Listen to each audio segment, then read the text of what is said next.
Sesuatu yang amat menyedihkan apabila banyak kes bunuh diri dilaporkan sejak kebelakangan ini. Berdasarkan rekod Polis Diraja Malaysia, peningkatan ini telah mula dirasakan pada tahun 2020 dengan 631 kes. Manakala tahun ini bagi tempoh 5 bulan yang pertama, sebanyak 468 kes bunuh diri dicatatkan. Sekiranya trend ini berterusan dan tiada langkah proaktif dilakukan, tidak mustahil Malaysia akan mencecah 1,000 kematian akibat bunuh diri pada tahun ini. Tetapi inilah hakikat, kritikalnya situasi yang menjadikan seseorang individu hilang pertimbangan dan mengambil jalan singkat. Rakyat berhadapan dengan kehilangan pekerjaan, terputus bekalan makanan, hilang punca pendapatan, bebanan hutang, kos sara hidup yang tinggi, perniagaan gulung tikar, berjauhan dari keluarga dan sebagainya. Sememangnya pelaksanaan PKP menuntut kita untuk berkurung di rumah bagi mengekang penularan COVID. Namun ketika mana kita berada di rumah, ini sebenarnya yang mencetuskan tekanan jiwa, depresi, ketidakstabilan emosi dan mental. Rakyat tertekan atas faktor keuangan, dihimpit kesusahan dan bebanan hutang.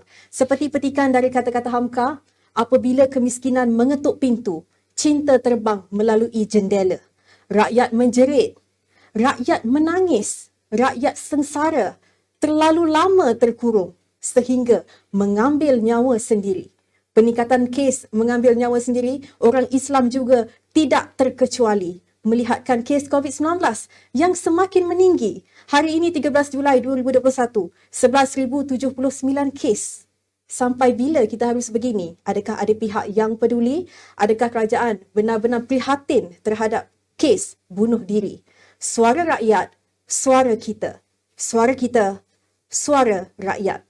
Hari ini dengan topiknya, Derita Rakyat, bunuh diri bukan penyelesaian. Kita saksikan VT yang telah disediakan.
Baginda berpandangan isi kandungan khutbah minggu ini yang bertajuk tuntutan memelihara nyawa susulan laporan peningkatan kes bunuh diri amat perlu diketengahkan untuk diambil sebagai pedoman dan pengajaran oleh umat Islam menurut kenyataan itu.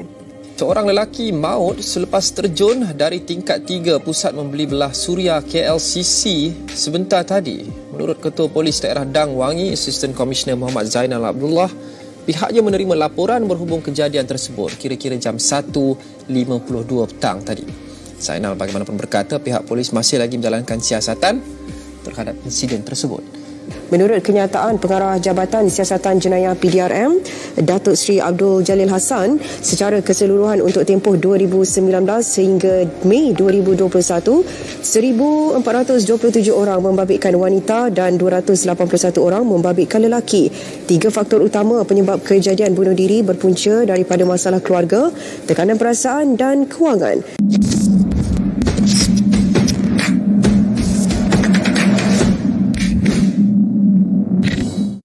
Dan dengan topik yang diangkat pada hari ini, Derita Rakyat, bunuh diri bukan penyelesaian. Kita hari ini bersama-sama dengan Yang Mulia Cik Puan Sarimah dan juga Kak Ngah. Lebih mesra dipanggil Kak Ngah ya? Ya, betul. Ataupun namanya Puan Alia, Puan Ali Ali. Ya, okey. Baik, terima kasih pertama Terima sekali. kasih. Ya, dah dapat vaksin. Dah, Alhamdulillah. Kita bersama lah dah dapat vaksin. Baik, dengan topik kita hari ini, Cik Puan, Kak Alia, kita membawa tentang penderitaan rakyat. Kita lihat hari ini statistik bunuh diri yang semakin meningkat, sangat menakutkan. Mungkin saya mulakan dulu dengan Cik Puan. Boleh? Hari ini, kes 11,000, angka yang paling tinggi direkodkan. Setiap hari Cik Puan akan tengok status Bangun kes pagi, baru. sampai Pemerhatian, tengah hari menunggu itu sahaja. ya. Macam mana perasaan bila tengok setiap hari tu, ya Allah banyaknya. Rasa sedih, rasa risau dan rasa marah sikit. Kalau secara honestly lah, rasa macam apa lagi yang kita nak buat ni sebenarnya. Ya. You know what I mean? Yang setahu saya semua orang sedang berusaha, semua orang mengikut SOP dan nombor masih lagi meningkat. So agak menakutkan jugalah. Tapi insya-Allah I believe dia akan stabilize nanti pada satu peringkat kan. So tapi memang sangat merisaukan. Baik, Kak Ngah selaku pengasas bagi awareness against suicide AWAS dan juga pengurusi Yayasan Zuriat Care. Setiap hari kita tengok ada kes bunuh diri di mana secara puratanya 4 kes sehari. Satu angka yang menakutkan. Jadi bagaimana? Sangat menakutkan. Memang betul. Kalau nak difikirkan, tak sepatutnya lah kita berhadapan dengan situasi begini, sebab ini melibatkan nyawa kan. Sangat sedih dan sebenarnya saya cukup tak suka istilah bunuh diri tu sebenarnya, walaupun saya pengasas AWAS, tapi sebabnya ialah mengikut pengalaman saya sendiri, perkataan bunuh tu bunyinya tidak menyantuni ahli keluarga orang tersayang yang telah kehilangan kan. Jadi selain daripada perkataan bunuh diri itu digantikan dengan yang Okey, saya dah cuba beberapa kali untuk ubah. Even saya dah cuba melayukan perkataan suicide tu. Bahasa Inggerisnya suicide tapi dimelayukan. Tapi dia menimbulkan banyak kekeliruan. Orang jadi confused kan.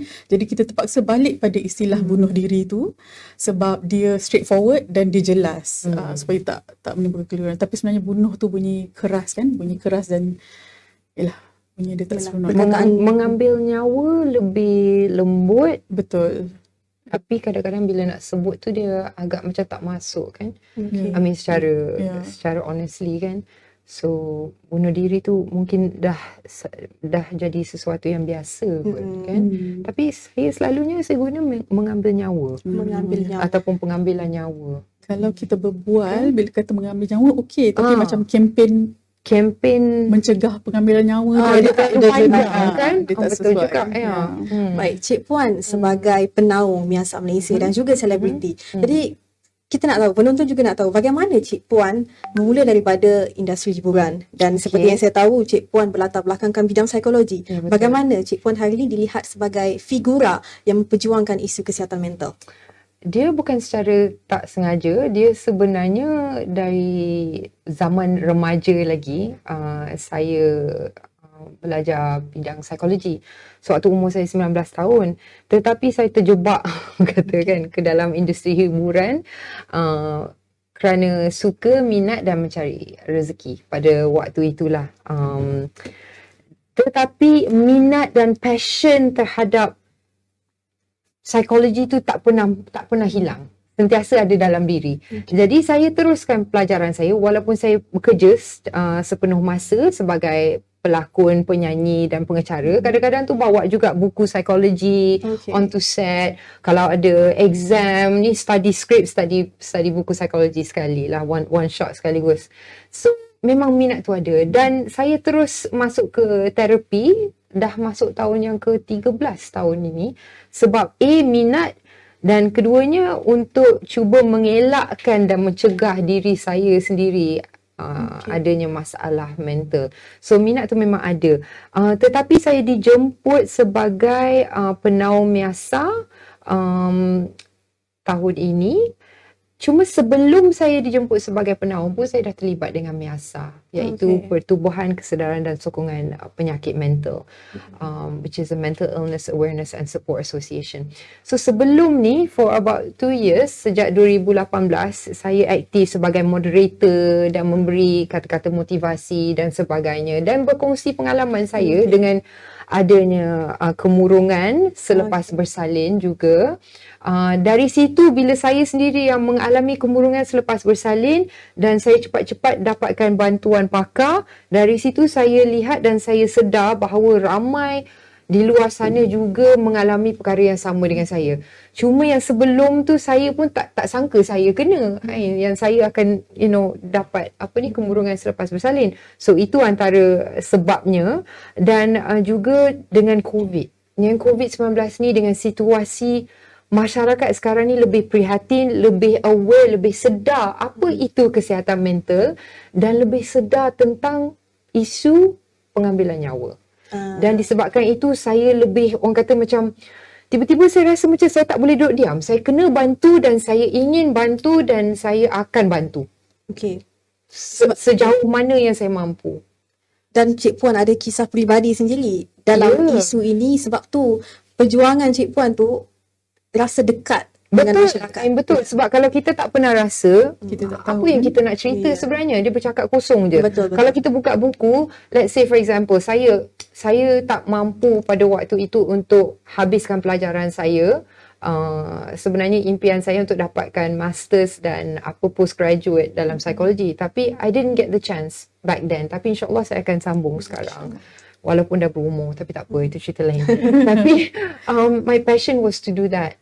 Dan sebabnya juga Kak Ngah, seperti yang menonton juga, saya pun ada pengalaman seperti saya katakan tadi dengan kemurungan selepas bersalin. Tapi sebelum itu pun saya tak sedar, hyper saya tu sebenarnya disebabkan anxiety. Saya ada anxiety disorder. Okey. Cuma saya sendiri tak sedar. Saya ingatkan itu diri saya, itu adalah Sarimah Ibrahim. So apabila saya dapat bantuan dari pakar, dari situ pada tahun 2019 saya mengambil ubat selama 6 bulan. Walaupun saya sendiri tak nak ambil ubat, takut like everyone. Tapi saya ambil pada waktu tu 6 bulan dan alhamdulillah hari ini saya Alhamdulillah. kembali Kalau datang boleh kawal. normal ke? Ya. Tapi saya rasa saya lebih kuat, saya lebih memahami orang lain sekarang ni. Kalau sebelum ni mungkin lebih selfish, rasa macam I takkan kena lah, I'm okay je, macam I'm okay je. Dan lepas ni ilmu tentang kesihatan mental Cik Puan bantu lagi masyarakat. Yes, dan sebagai penaung saya dapat belajar dengan lebih mendalam dan saya teruskan dalam psycho education saya dan bersama dengan people like Kak Ngah dan NGO-NGO lain, tambahlah pengetahuan saya. So insyaAllah dengan suara saya ni dan dengan orang kenal saya dapat membantu orang lain. Dan Kak Ngah selaku pengasas bagi AWAS, mungkin ada titik tolaknya yang menyebabkan Kak Ngah membuka pertubuhan mengenai AWAS ini yang memfokuskan kepada kesedaran bunuh diri. Apa sebenarnya titik tolak tu? Sedikit pembetulan, AWAS merupakan program di bawah Yayasan Zuriat Care, di mana saya adalah pengerusi Yayasan Zuriat Care, dan AWAS adalah program di bawah Yayasan Zuriat Care, tapi saya mengasasnya lah program ni. Sebab titik tolaknya macam Ain tanya tu, secara peribadinya isu sama macam Cik Puan, isu kesihatan mental, isu suicide ni, isu bunuh diri ni adalah sesuatu isu yang sangat dekat dan sangat peribadi dengan diri saya. Oleh itu saya perlu lakukan sesuatu. Macam Cik Puan juga, tak boleh duduk diam, sebab saya rasa macam masyarakat kita sangat memerlukan suara-suara begini. Saya merupakan suicide loss survivor, mempunyai pengalaman, kalau bahasa Melayunya kita panggil suicide loss survivor, pemandiri kehilangan bunuh diri. Jadi maknanya saya ada pengalaman dekat dengan insan yang tersayang yang telah meninggal akibat bunuh diri. Baik. Kak Ngah dekat dengan isu ini. Sekiranya kalau kita lihat rakyat hari ini derita, hilang pertimbangan, dah mati akal, tak tahu punca, yang akhirnya memilih untuk mengambil nyawa sendiri iaitu bunuh diri. Sebenarnya mereka ni mengapa sampai bunuh diri itu yang menjadi pilihan terakhir? Yang saya nampak lah, sebab Awas dan juga Miasa, kita ni macam adik-beradik jugalah NGO yang berjuang bersama-sama kan. Kita banyak melihat kepada kesihatan mental, isu kesihatan mental, sebab kajian menunjukkan 80 hingga 90%. Dia ada beberapa kajian, so dia ada yang kata 80%, ada kata 90%. Orang-orang yang mengambil nyawa mereka ni terdiri daripada orang-orang yang berjuang atau berhadapan dengan isu kesihatan mental atau penyakit mental lah.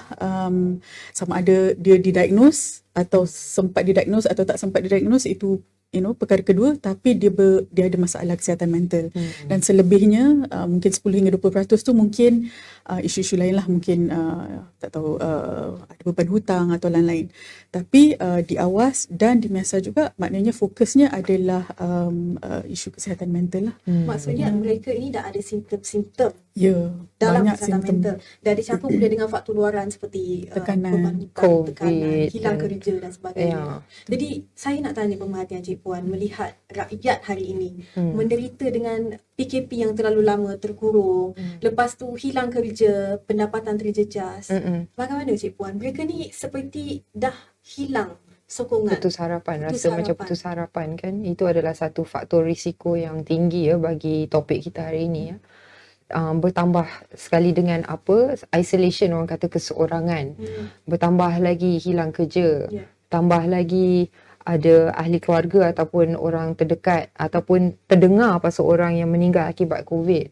Lebih lagi jadi faktor risiko dia makin meninggi sebenarnya, dan itu yang sebenarnya menyebabkan lebih cenderung terhadap berfikir secara negatif yang melambak. Dan satu fakta yang saya nak jelaskan kat sini, I think Kak Ngah is on the same page as me, iaitu berfikir untuk mengambil nyawa sendiri adalah gejala kemurungan. Simptom kemurungan. So it is the symptom of it. So dia macam impulsive thinking, tetapi dia tidak datang secara tiba-tiba, Ain. Penonton, dia bukan macam bangun pagi hari ni, okay that's it, I give up. Dia mesti ada perjalanan dia dan fasa dia kan, Kak Ngah? Tak ada siapa rasanya bangun pagi je rasa Tak. putus harapan lah, hari ni tak ada. Tak mungkin. So dia memang satu simptom yang kita kena prihatin terhadap sebagai masyarakat. Tetapi simptom-simptom yang mungkin akan cenderung terhadap membunuh diri, mungkin dianggap sebagai normal dalam zaman sekarang ni. Macam tak cukup tidur, stres, fobia, takut. Semua orang mengalami ni. Tetapi dengan apa orang kata cara ataupun amount yang berbeza. So kita kena peka dan prihatin terhadap simptom yang dilalui. Kalau dia keterlaluan, terlalu lama, bermaksud ada masalah yang lebih besar. Bukan masalah kesihatan mental, dia dah lebih ke arah penyakit mental. Penyakit mental. So masyarakat kita sekarang ni, termasuk saya sebelum saya belajar juga, kita beranggapan bahawa semua simptom-simptom ni, alah ini part of life lah, tak cukup tidur biasalah, tak makan ke, berat turun ke, naik mendadak ke, kejap marah, kejap sedih, lepas tu kejap diam, kejap nak sorang diri, alah biasalah tu. Tak biasa sebenarnya. Dia biasa sehingga satu tahap di mana dia menjadi masalah. So sebagai masyarakat kita kena lebih prihatin, dan saya percaya kerajaan kena membesarkan isu ini dan lebih prihatin terhadap isu ini dan mencari keselesaian supaya semua orang terbabit dan terlibat dalam program mencegah masalah kesihatan mental ataupun mencegah bunuh diri, isu bunuh diri ni. Sebab sekarang ni kita tak boleh mengharap kepada NGO sahaja ataupun doktor sahaja. Secara keseluruhan yang membabitkan media juga, membabitkan semua NGO, membabitkan semua orang, semua golongan masyarakat. Okay. Semua kena take part. Dan mungkin sentimen masyarakat ataupun pemikiran mereka terhadap kesihatan mental ni, macam Cik Puan cakap tadi, tak ambil kisah, anggap biasa kan, alah biasalah kan. Jadi pemikiran tabu itu Kak Ngah, mungkin Kak Ngah boleh explain dekat sini bagaimana masyarakat mungkin menganggap semua dia biasa je. Yes.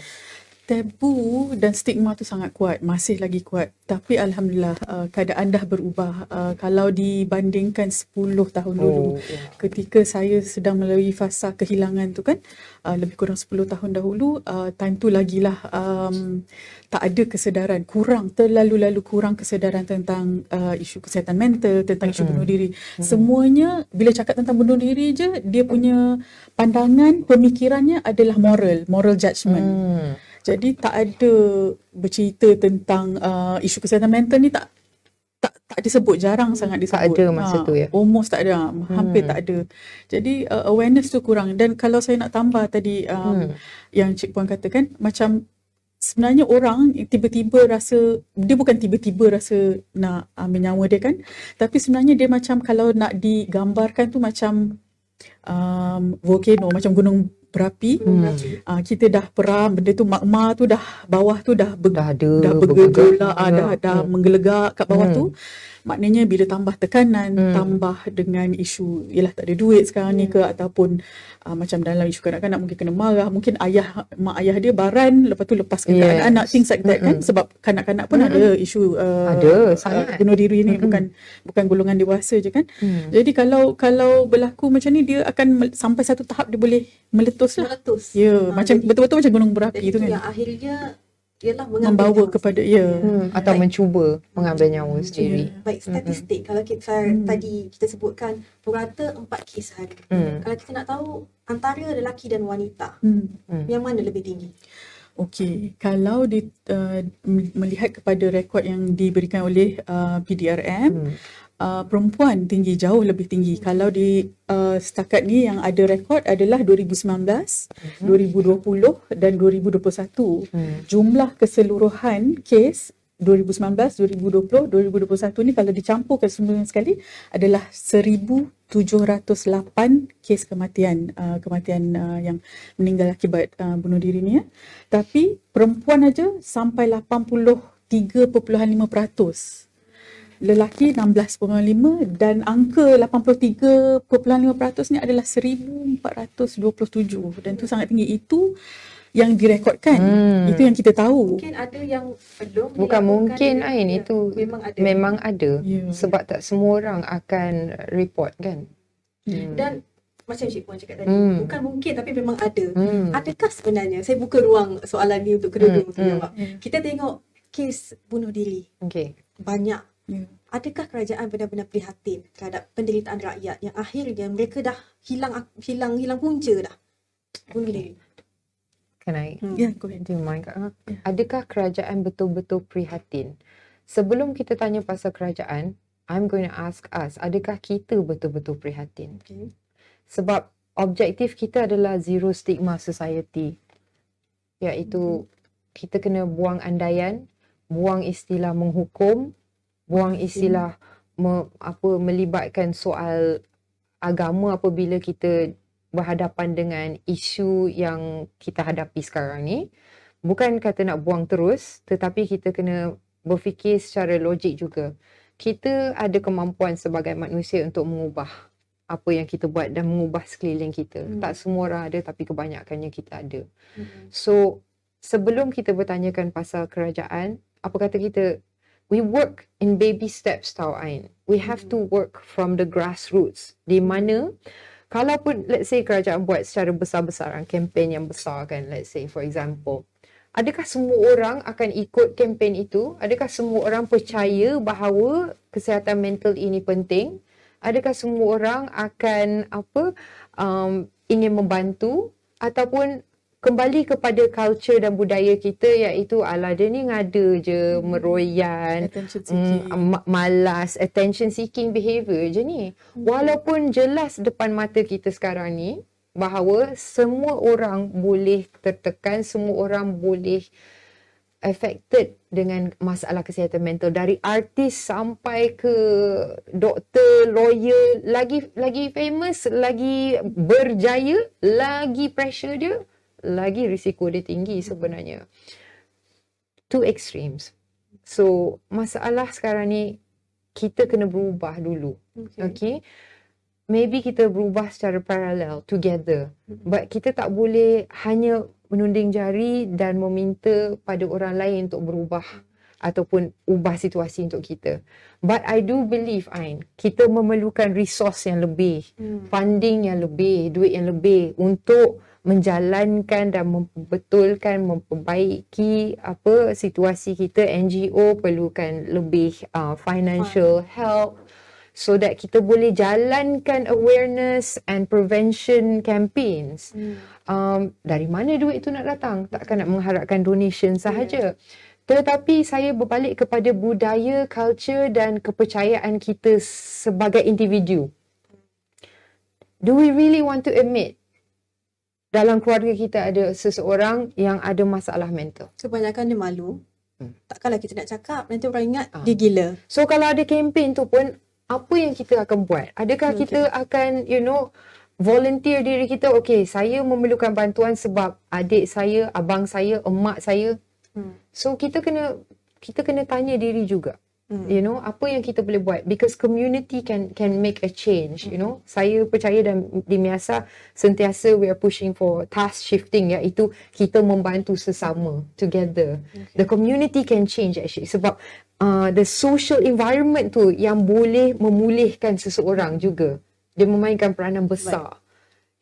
So I do believe that the government kena lebih prihatin, tetapi I also believe bahawa kita harus lebih prihatin dan lebih mempunyai empati, dan pihak media juga memainkan peranan yang besar.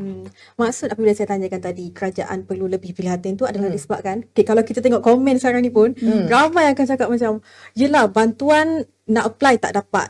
Ada bantuan tapi lambat sampai. Golongan M40 dah jadi B40. Betul. Yang B40 semakin susah. Betul. Jadi macam Cik Puan cakap tadi, kita perlukan resources. Yes. Pendapat Kak Ngah pula? Tentang isu bunuh diri ni ke? Okey, betul. Kena ada, pada saya setuju dengan apa Cik Puan cakap tadi, tapi saya tambah sedikit lagi. Kena ada political will. Pada saya lah, pada pendapat saya, kena ada campur tangan politik. Ahli politik ialah mungkin, macam kita cakap tadi, tak ada siapa yang nak mengaku ahli keluarganya ada berhadapan dengan isu kesihatan mental. Tapi dah tiba masanya, kita jangan tunggu, orang Melayu kata apa, kena batang hidung sendiri baru nak berubah atau baru nak buat sesuatu kan. Kalau kita tengok statistik dah cukup lah tunjuk yang dah cukup menderita lah rakyat dan sebagainya. Salah satu pada saya yang perlu disegerakan adalah perubahan untuk yang boleh bercakap ni berkenaan dengan banyak benda yang boleh diubah tapi yang boleh, nombor satu lah kalau saya nak kongsikan adalah kanun keseksaan 309 tu. Segera jenayahkan. Sebab seperti yang kita maklum, kalau orang melakukan cubaan bunuh diri, dia kalau dia terselamat atau diselamatkan daripada sedang melakukan cubaan dia tu, mengambil nyawa tu, dia boleh dikenakan penjara ataupun denda. So itu menjadi satu masalah yang besar. Adakah masyarakat tak tahu sebenarnya? Mungkin ramai tidak tahu tentang ini. So definitely decriminalization is needed. And I would add to Kak Ngah, another thing yang kita perlukan is reactivating the National Suicide Registry. Supaya kita dapat nombor yang betul dan nombor yang lengkap dan data yang betul. Sebab that is definitely needed, supaya dari situ kita boleh langsungkan kempen dengan budget dan segala-galanya. Ada targeted groups for macam postpartum specifically, eating disorder specifically, sexual abuse specifically, sebab sekarang ni dia terlalu macam kata general. So we need to do it macam other countries, they have targeted group support systems.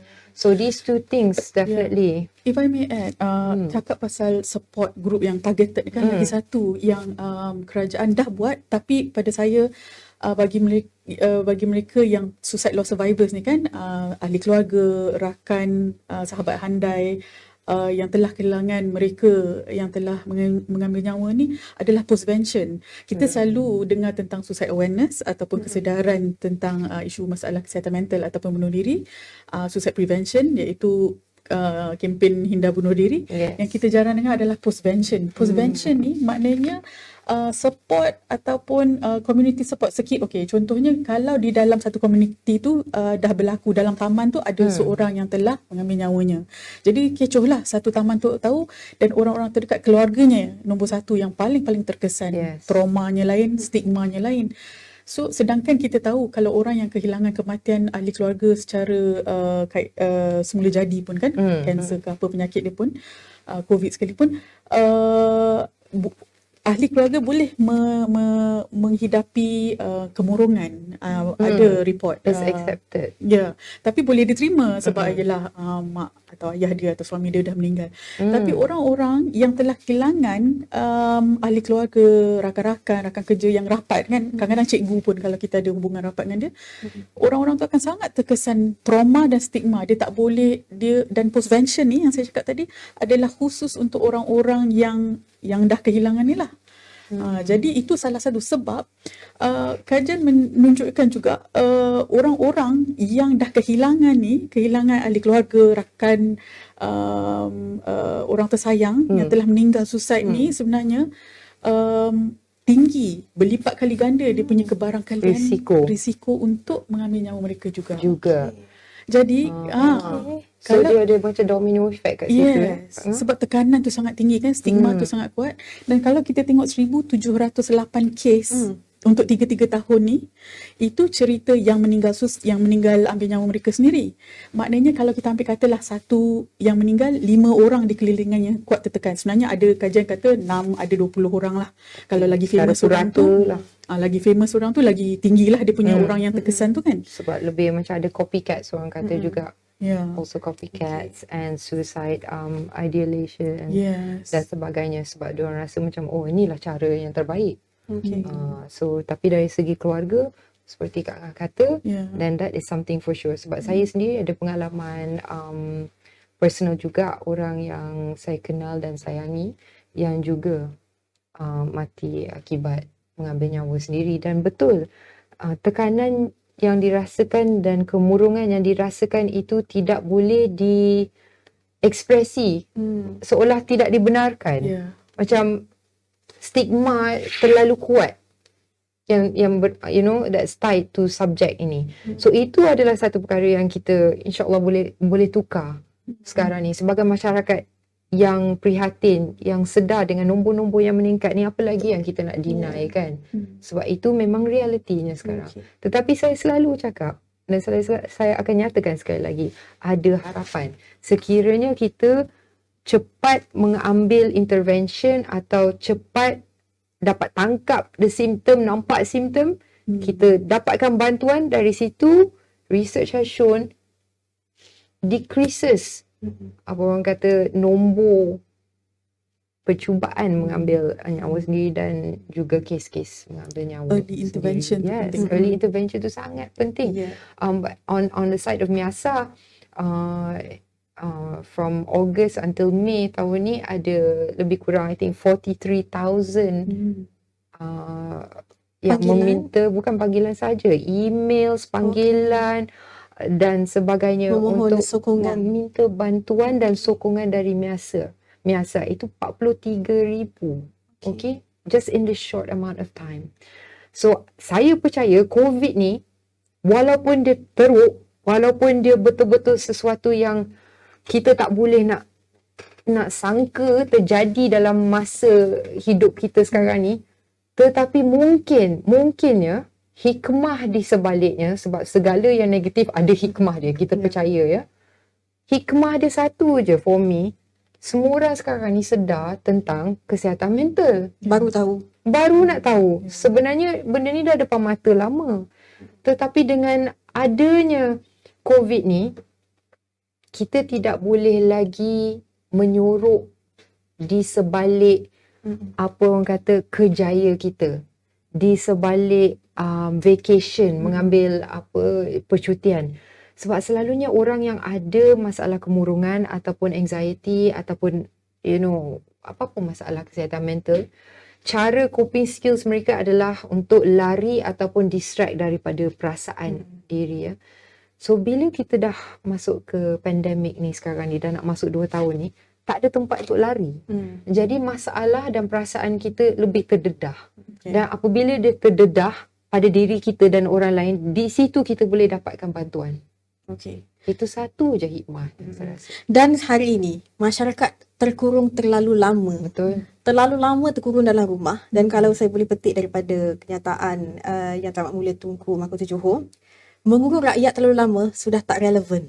Jadi bagaimana Kak Rah kalau melihat rakyat kita, terutamanya yang tinggal di kawasan PBR terutamanya, dahlah PKPD, lepas tu pagar duri, kawat duri dan sebagainya kan, mereka mungkin bersendirian ataupun dalam rumah dengan keluarga saja, keluar bilik tengok dapur, tengok ruang tamu.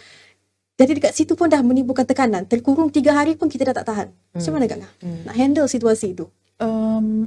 Yalah, kalau kita nak sebutkan yang semua yang tak manis dan tak seronok dan negatif ni, memang banyak je benda yang kita boleh cari kan. Betul.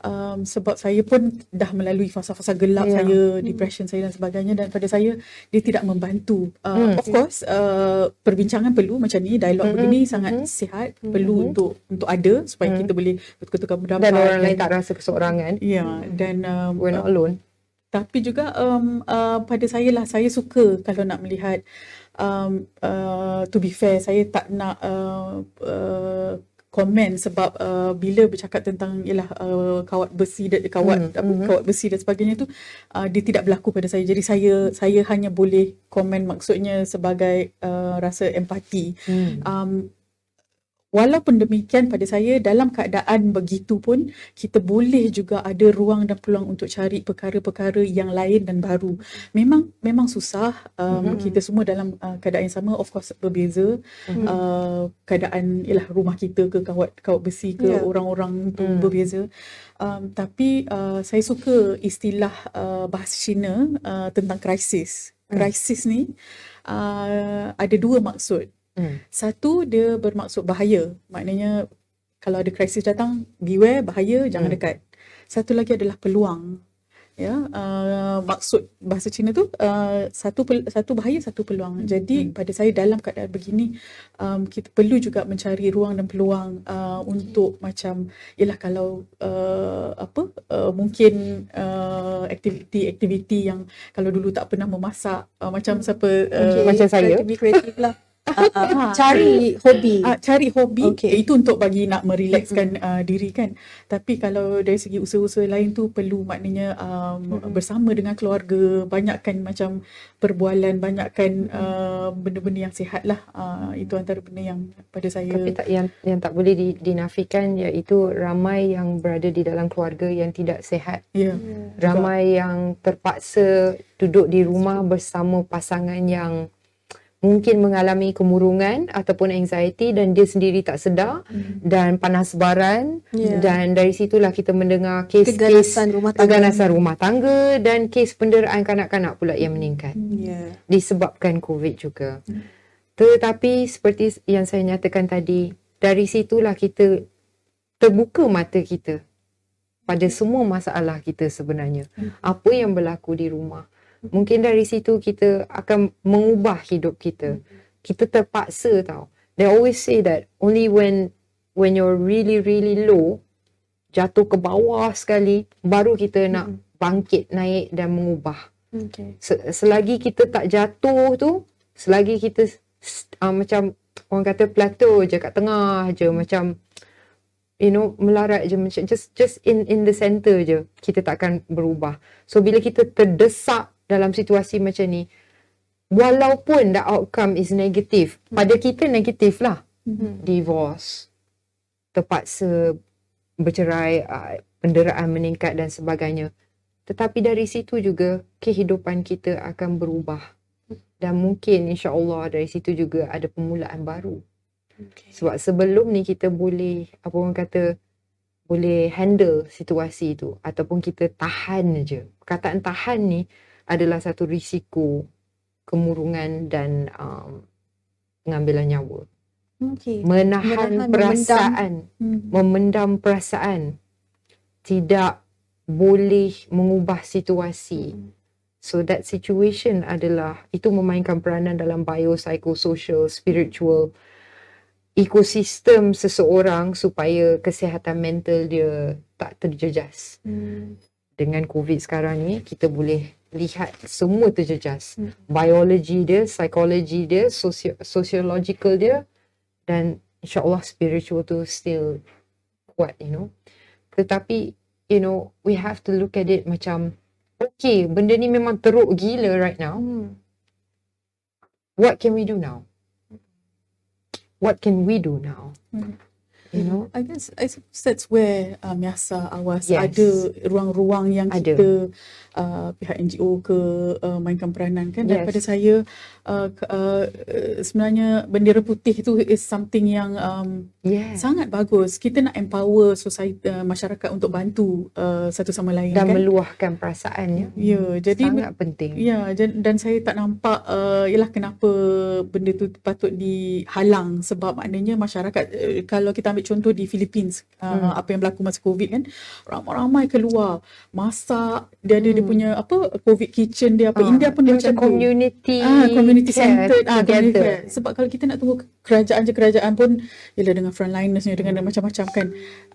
Tapi ialah kerajaan pun kena juga bantu supaya jangan sekat lah, maknanya kalau kita sama kita Kita nak jalankan tu dibenarkan. nak tolong kan. Tapi betul kata Kak Ngah, yang pastinya yang apa yang kita boleh buat adalah meminta bantuan, dan NGO seperti Miasa banyak juga perkhidmatan yang sedia ada, seperti bantuan untuk B40, makanan, hygiene products, sesi counselling online, ada sesi counselling, ada terapi. Di Miasa perkhidmatan dia sangat holistik, bermaksud dia bukan sahaja kepada psikologi sahaja, ada juga spiritual, so counselling rohani, dan peer support tu sangat penting. So peer iaitu seorang yang pernah bertarung ataupun sedang bertarung dengan masalah kesihatan mental. Kerana dia sahaja yang memahami. So tak pernah kena, tak tahulah kan. So peer support di Miasa sangat penting, sebab Miasa ni pun satu pertubuhan yang dijalankan oleh peer sendiri. So mereka memahami. So the crisis numbers, kalau nak contact Miasa, Miasa kami di IG dan Facebook dan website juga. Dan awas untuk postvention care sangat penting bagi mereka yang, I always say the ones that got left behind. Ya, golongan yang selalu terlupa dan dilupakan lah, maknanya yang telah kehilangan ni kan. Dan juga saya nak tambah sikit bahawa Yayasan Zuriat pun ada bantuan untuk susu dan keperluan asas bayi. Basic ini baby sajalah. Sebab ada targeted. Basic needs tu ada. So bantuan ada di luar sana. Mungkin ramai yang tak tahu, yang tak tahu bantuan tu ada, ataupun mungkin ramai yang tak tahu bagaimana nak contact. Perasaan malu tu masih ada. Tetapi don't worry, sebab everything that you share adalah merupakan confidential. Dan so apabila you give a call to Miasa, tak ada apa orang kata, no one's going to talk about it. So jangan rasa takut, jangan rasa malu, please contact Miasa. Baik, tadi Cik Puan ada menyebut tentang spiritual. Saya nak kaitkan sikit dengan individu yang beragama Islam juga turut mengambil jalan pintas dengan mengambil nyawa sendiri. Bagaimana ia terjadi? Sedangkan kalau kita lihat Sultan Selangor baru-baru ini dalam khutbah Jumaat tentang bunuh diri, tajuk khutbah Jumaat itu. Jadi kita nak tahu macam bagaimana orang Islam juga boleh bunuh diri. Ya. Well, orang Islam first thing merupakan orang, merupakan manusia, dan manusia tidak boleh lari dari masalah kesihatan, sama ada fizikal ataupun mental. So dengan logik itu, tak kira agama, bangsa, budaya, income, artis ke, VIP ke, Islam ke tak Islam, semua boleh melalui masalah kesihatan mental. Dan sekiranya mereka tidak dapat bantuan dan simptom itu bertambah dan tidak ada sokongan, maka one thing I want to say, dia bukan jalan pintas ataupun jalan pantas. It's not seperti yang kita sebut awal tadi. It's not like you bangun je macam okay, that's it, I'm done. Dia ada fasa dia dan ada steps dia. So kat situ kita nak cepat-cepat intervene tau, supaya orang tu tak sampai ke tahap pemikiran negatif yang tidak terkawal. Okay. So we have to catch it before that happens. So kalau kita biarkan agama, budaya, status, income, B40 ke M ke T ke tidak memainkan peranan lagi. Apabila seseorang tu sudah sampai ke satu tahap di mana mereka tidak boleh berfikir secara waras, dia dah lupa dah. Dia tidak boleh berfikir. Jadi dia sendiri tak tahu siapa diri dia. That's my opinion. Apa sebenarnya yang mungkin boleh visualize ataupun boleh tahu dalam pemikiran mereka yang dah rasa itu adalah jalan terakhir? Apa sebenarnya yang Itulah soalan yang kita takkan boleh jawab. Except for Kak Ngah pernah kongsi dengan saya satu cerita tentang, what is his name? The survivor of Kevin Hines. ni maybe this is Dia seorang American yang telah pernah buat cubaan membunuh diri, mengambil nyawanya. Dia sendiri berkongsilah, lepas tu sekarang dia pergi merata dunia untuk bercakap tentang kesedaran bunuh diri ni. Dia kata dalam fikiran dia tu dia hanya nak hilangkan sakit. Dia ada penyakit bipolar. Dia berhadapan dengan, berjuang dengan isu kesihatan mental, penyakit mental, bipolar disorder.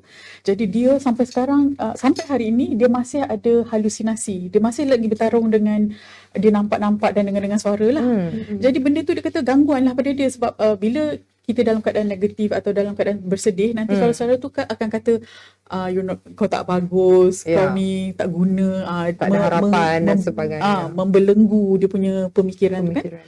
So tapi dia kata sebenarnya benda tu kita perlu tahu yang intrusive thoughts tu ataupun pemikiran tu hanya, itu semua hanya pemikiran, dan jangan tukarkan your thoughts, pemikiran kita tu jangan diubah menjadi perbuatan.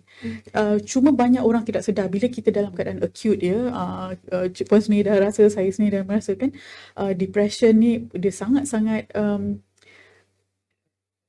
membelenggu. Dia bukan satu yang kita boleh tahan-tahan atau saja-saja ke tak. Dia sangat affect kita punya segala-galanya, perasaan, jiwa dan sebagainya. Adakah seseorang tu rasa depression, orang sekeliling tu mungkin tak tahu keadaan dia depression. Ada. Circle tu bagaimana? Ada smiling depression. Itu adalah satu type of depression ya. Smiling depression yang kita boleh lihat dari segi artis-artis, famous people such as Robin Williams ataupun artis tempatan pun yang pernah mengalami, termasuk saya juga. We look like we're fine, tetapi itu semua hanya masking, orang kata, perasaan yang sebenarnya. Ya, dia macam topeng. Tapi masalahnya untuk orang yang mungkin jadi pelakon, dia dah tak sedar lagi topeng mana yang dia pakai, sebab dah berlapis tau. Siapa diri saya yang sebenarnya, yang dah selama ni saya pendam. Tapi bukan artis saja yang memendam ataupun memakai topeng. Orang-orang biasa pun juga. Kita memakai topeng supaya diri sebenar kita ni tidak kelihatan, sebab kita rasa takut, malu, we don't fit in. Dan kita kena berbalik pada sejarah hidup. I must say this, trauma bukan sahaja kena rogol, kena dera. Trauma adalah sesuatu yang berlaku kepada seorang individu yang akan meninggalkan kesan perasaan yang sangat menyakitkan, seperti kekurangan self-esteem, rendah diri, rasa macam putus harapan, ataupun kepercayaan yang tidak, seimbang. Belief system that's not balanced. So, semua orang pernah mengalami trauma. Semua orang. Tak kira Tapi siapa. bagaimana nak handle trauma? Adakah dia boleh dibuang trauma itu?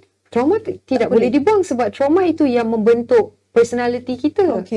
Cuma apabila trauma tu mengambil alih, take over our lives tu, bila dia jadi masalah. Dan dalam situasi COVID macam sekarang ni, macam saya sebut tadi, kita terpaksa menghadapi diri kita yang sebenar. Dah topeng tu dah tak boleh pakai lagi tau. So kena buka topeng tu dan kena betul-betul mengaku diri, semua perangai buruk yang kita simpan, yang mungkin kita sorok, kelihatan. Topeng tu dah tak ada, tak boleh pakai dah. Sebab dah nak masuk 2 tahun. Siapa yang boleh pakai topeng 2 tahun? Yalah. So terselah lah masalah dan trauma masing-masing. Tetapi kembali sekali lagi, one more time, pada there is hope. Ya. Sembuh itu boleh menjadi reality sekiranya kita dapatkan bantuan. Sekiranya kita boleh berbincang macam ni secara normal, kenapa kita tak boleh bincang macam ni dengan mak bapak kita? Ya, kenapa? Itu Kenapa stigma. Kenapa kita tak boleh bincang macam ni dengan cikgu, kawan-kawan? Apa yang stop kita ni sebenarnya? Cuba kita tanya. Kenapa Sifat benda ni malu macam itu sendiri? malu? Kenapa ada malu tu? Okay. Persepsi, nanti orang downgrade kita. Kenapa orang downgrade kita? Okay. Sedangkan Banyak kita kenapa. semua manusia melalui keperitan, kesusahan. Takkanlah life up je. Life ada up, down, up, down. Itu adalah antara test kita. Kan? Ya, dan tapi juga mungkin kita tak tahu case by case kan, orang-orang yang telah mengambil nyawa ni kan, tak mustahil kalau dia dah cuba. Kadang-kadang dia dah cuba pergi dekat keluarga dia ke, mak dia ke, ayah, tak kisahlah. Ini bukan nak menuding jari, tapi kadang-kadang sebab kita tak ada kefahaman tentang depression ataupun kemurungan kan, tak dapat kesan tanda-tanda awal. Saya sendirilah ambillah iktibar daripada cerita saya sendiri kan. Tanda-tanda tu nampak tapi kita dismiss atau kita rasa macam alah dia moody je tu. Kadang-kadang we tend to say that kan. Alah, Kita muda sangat ke tak ni? moody. Moody and muda juga. Moody. Orang muda mana tahu apa. Marah kan.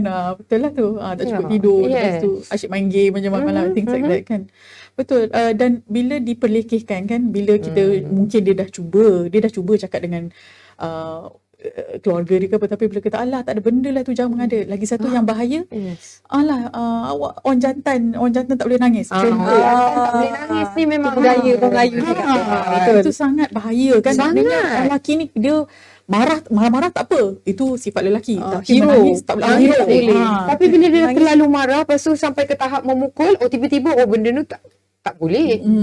Tapi selama ni yang saya marah tu macho. Ya. So terhadnya mana kita punya limitation ya? Right. Balik kepada stereotype dan stigma. Ya. So kita kena tanya balik pada budaya kita, dan I think the good thing is sekarang ni dengan COVID, dengan zaman kita sekarang ni, dengan adanya kita terpaksa shoot macam ni dengan Zoom, dengan kita kena adapt orang kata kepada situasi sekarang dan perubahan, kita terpaksa berdepan dengan situasi ini dan realiti ni, iaitu mental health is an issue di Malaysia, dan kes mengambil nyawa diri sendiri makin meningkat, dan kita perlu lakukan sesuatu Okay. as a society, as a community, and we definitely need the government's help dari segi resources dan kewangan. Ya. Baik, peranan media pula Cik Puan. Oh my Kita goodness. tengok statistik meningkat, tetapi Ni ada mungkin tulis ni. pelaporan Ada tulis media itu nota di ni. kaca TV, di internet dan sebagainya. Mungkin benda tu memberi tarikan untuk seseorang, mungkin dah ada niat untuk bunuh diri. Bila dia tengok lagi benda tu, macam mana media nak memaparkan laporan tentang kes bunuh diri? Panjang cerita ni. Aja. Maknanya ni. Tak apa, Sebab kita saya boleh pun extra time. kira orang media juga. Dan Ya. mungkin saya pernah bersalah cara saya bercakap dulu sebelum ni. Sebelum kena batang hidung sendiri, baru nak tahu ya. Ya. Saya dah tak ada istilah guna perkataan meroyan, mengada-ngada, malas dan sebagainya apabila kita berbual tentang orang yang ada masalah kesihatan mental. I really regret kalau saya pernah guna perkataan macam tu, sebab bila kita kena sendiri baru kita tahu. Okay. First things first, pihak media, I'm sure Kak Ngah sendiri ada pandangan, and guidelines memang dah ada guidelines untuk cara apa orang kata bertanggungjawab lah dari segi pihak media. Don't share, jangan tularkan video, gambar, nama, alamat, keluarga, tempat kejadian.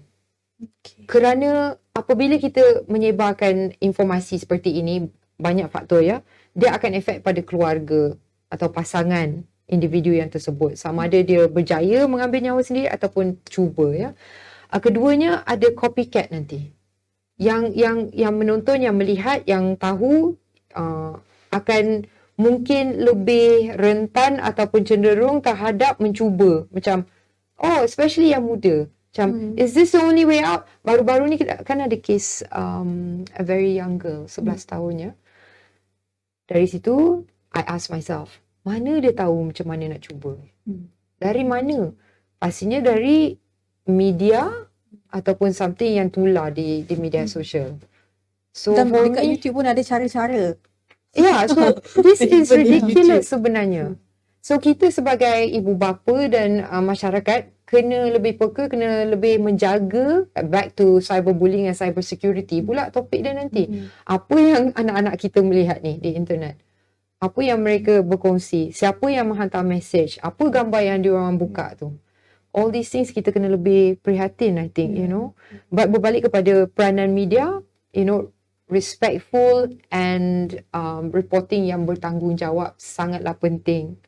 I think Kak Ngah, you have a lot to say on that. Dan selamat, bertanggungjawab dan selamat. Memang ada guideline tu dah ada, tapi enforcement tu maknanya yang mungkin saya pula kena tanya Ain kan.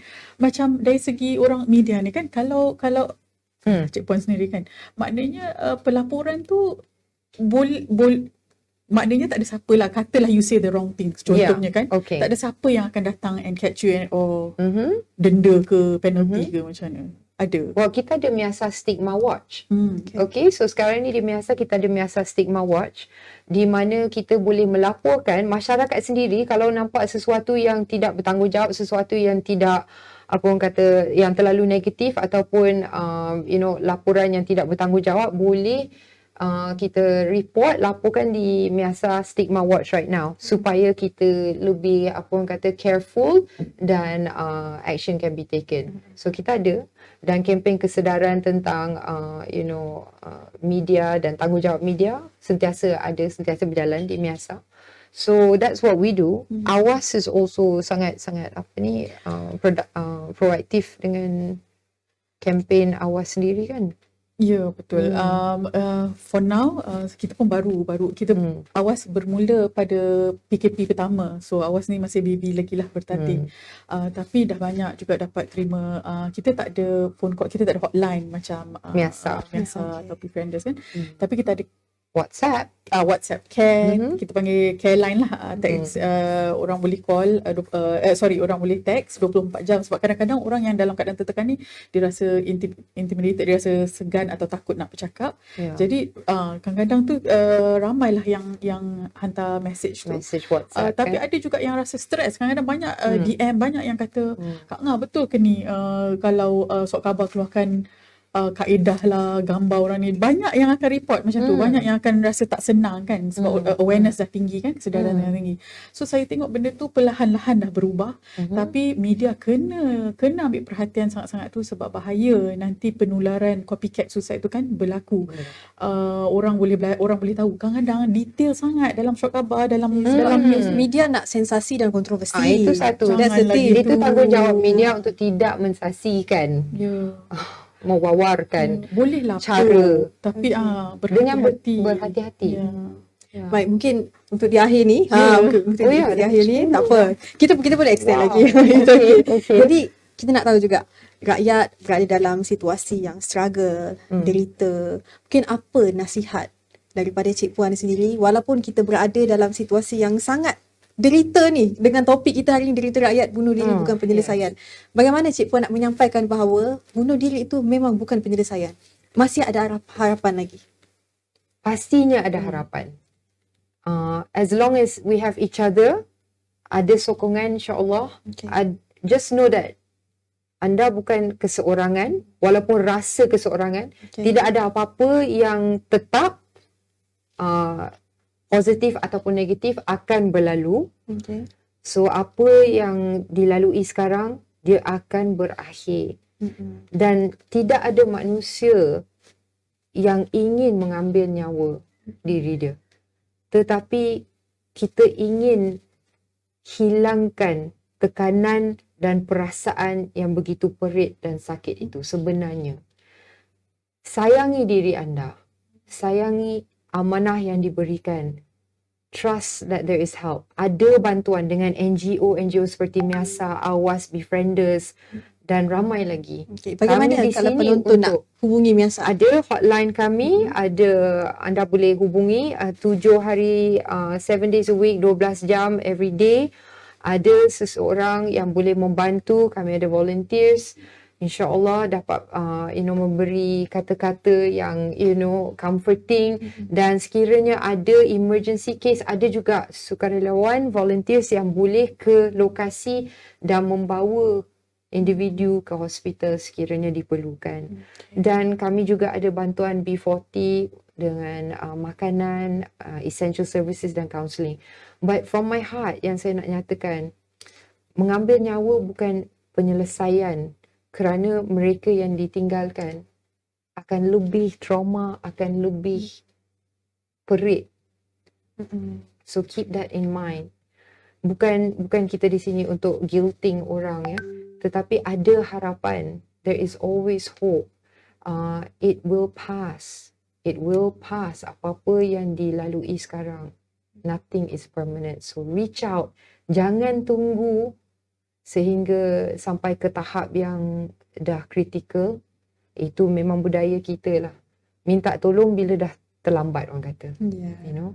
So cepat-cepat dapatkan bantuan dengan pakar, dan boleh juga buat mental health screening sekiranya rasa macam ada sesuatu yang tak okey dalam diri ataupun ahli keluarga. Boleh buat mental screening demi asal juga. Okey. So reach out.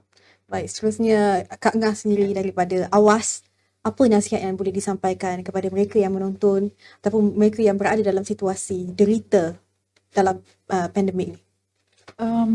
Ketahuilah bahawasanya memang hidup ni penuh dengan ujian. Kita semua melalui ujian, kita semua melalui keperitannya. Tapi kita kena yakin yang penyelesaiannya ada, jalan keluarnya ada, insyaAllah. Tapi kita kena, macam mana kita kena usaha nak rezeki, macam tu juga kita kena usaha nak sihat. Isu bunuh diri atau kesihatan mental ni memang di bawah isu kesihatan. Kita buka lah WHO punya website, kita buka lah KKM. Bila bercakap tentang bunuh diri adalah isu kesihatan. Jadi jangan ada stigma pada diri sendiri. Orang lain pun jangan stigma, pandang serong.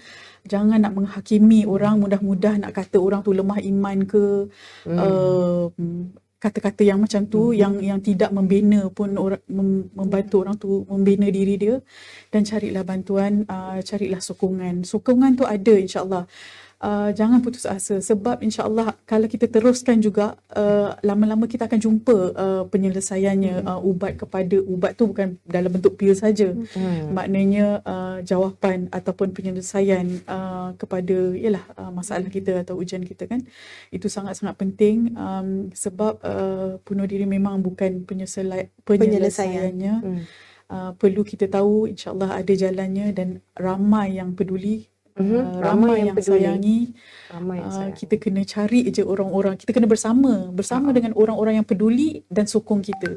Kadang-kadang kalau orang-orang dekat dengan kita tu tak sokong kita, tak apa, kita cari orang-orang yang boleh sokong kita. Ada, insya-Allah ada, mesti ada. Dan last sekali, sorry Puan, Cik Puan, sokongan Miasa, apa lagi Miasa boleh bantu, dan bagaimana untuk hubungi untuk kali akhir ini? Ya, kami ada crisis hotline sekiranya anda yang menonton ataupun ada sesiapa yang memerlukan bantuan, dan kami juga ada volunteers yang boleh membantu.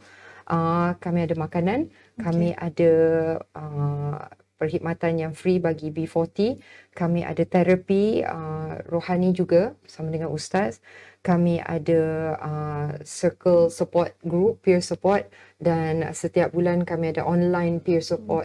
So you can register di situ, dan semua informasi ini ada di website kami dan ada di Facebook dan juga di Instagram Miasa. So please get in touch with us ya. Berbalik pada apa yang Kak Ngah kata tadi, kita tidak keseorangan. Pada waktu yang saya mengalami kemurungan, saya sendiri tak percaya yang saya ada kemurungan tu. Masa tu saya sangat in denial, macam tak mungkin saya, what's wrong with me. Walaupun saya dah tak boleh fikir secara straight waktu tu, menggeletar satu badan, rasa macam sepatutnya I happy ni, semua lengkap dalam hidup ni, kenapa I macam ni kan, orang lain lagi teruk. Tapi di luar kawalan kita, di luar, yang ada dalam kawalan kita adalah untuk meminta bantuan dan meminta pertolongan dari orang lain. Kadang-kadang kita sendiri tak tahu bahawa kita yang menolak orang lain jauh dari diri kita. So kita kena, macam Kak Ngah kata, usaha untuk sihat tu kena ada. So you can do it. Yes, we can do it. Jadi, terima kasih banyak-banyak Yang Mulia Cik Puan Sarimah Ibrahim yang merupakan selebriti dan penaung Miasa Malaysia. dan juga yang berusaha Puan Alia Muhammad Ali, iaitu Kak Ngah, lebih mesra kita panggil Kak Ngah, yang daripada Awas dan juga pengerusi Yayasan Zuriat Care. Terima kasih kerana memberi suntikan harapan kepada mereka yang menonton. Sentiasa ada harapan. Sentiasa ada harapan, dan bunuh diri bukan jalan penyelesaian. Bukan. Ya, kerana masih ada lagi yang sayang, masih ada yang peduli. Jadi kita cari support system yang lebih Kalau baik. rasa orang lain tak sayang kat you, boleh contact me Ya. or Kak Ngah. Pastinya kami ada. Ya. Okay, so you're not alone. We are not alone, Yes. okay? Miasa dengan Awas ada untuk membantu. Jadi, terima kasih kepada anda yang menonton Suara Rakyat hari ini. Suara rakyat, suara kita, suara rakyat. Untuk itu, Assalamualaikum, salam hormat. Okay, Alhamdulillah.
Baginda berpandangan isi kandungan khutbah minggu ini yang bertajuk tuntutan memelihara nyawa susulan laporan peningkatan kes bunuh diri amat perlu diketengahkan untuk diambil sebagai pedoman dan pengajaran oleh umat Islam menurut kenyataan itu. Seorang lelaki maut selepas terjun dari tingkat 3 pusat membeli belah suria KLCC sebentar tadi. Menurut Ketua Polis Daerah Dang Wangi, Assistant Commissioner Muhammad Zainal Abdullah, pihaknya menerima laporan berhubung kejadian tersebut kira-kira jam 1.52 petang tadi. Zainal bagaimanapun berkata pihak polis masih lagi menjalankan siasatan terhadap insiden tersebut. Menurut kenyataan Pengarah Jabatan Siasatan Jenayah PDRM, Datuk Seri Abdul Jalil Hassan, secara keseluruhan untuk tempoh 2019 sehingga Mei 2021, 1,427 orang membabitkan wanita dan 281 orang membabitkan lelaki. 3 faktor utama penyebab kejadian bunuh diri berpunca daripada masalah keluarga, tekanan perasaan dan kewangan.